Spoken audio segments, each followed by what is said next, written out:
नहमदुहु व नुसल्ली अला रसूलिहिल करीम अम्मा बाद फ़अऊज़ु बिल्लाहि मिनश शैतानिर रजीम बिस्मिल्लाहिर रहमानिर रहीम।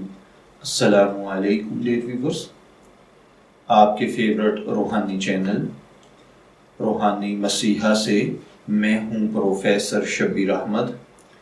अल्लाह ताला हर भाई बहन पर अपना करम और फजल फरमाए।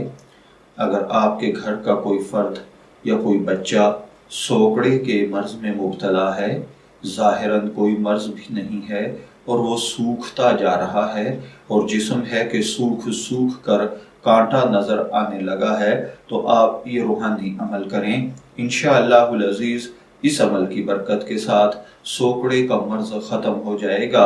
अगर आप महंगी महंगी अद्वियात इस्तेमाल करके देख चुके हैं और कोई अफाका नहीं हुआ, तो एक मरतबा ये रूहानी अमल ज़रूर कीजिए।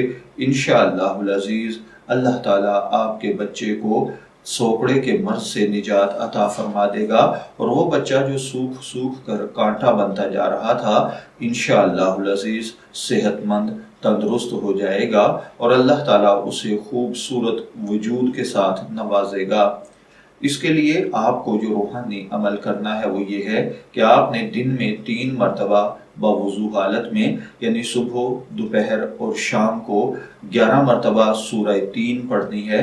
अव्वल आखिर 3 मरतबा दुरूद पाक के साथ पढ़कर पानी पर दम कर लें। रोज़ाना ताज़ा पानी लें, सुबह के वक्त पानी लें, दिन में तीनों वक्त उसी पानी पर दम करें और ये पानी थोड़ा थोड़ा करके आप बच्चे को पिला दिया करें। फिर अगले दिन नया पानी लें, उस पर अमल करें और इसी तरह पानी उसको पिला दिया करें। ये अमल आपने 11 दिन तक करना है।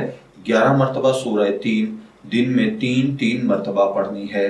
इंशाअल्लाहुल अज़ीज़ बिला नागा ये 11 दिन अमल करें, बच्चे का सोकड़े का पन जाता रहेगा और बच्चा सेहत व आफियत के साथ तंदुरुस्त ज़िंदगी गुजारेगा।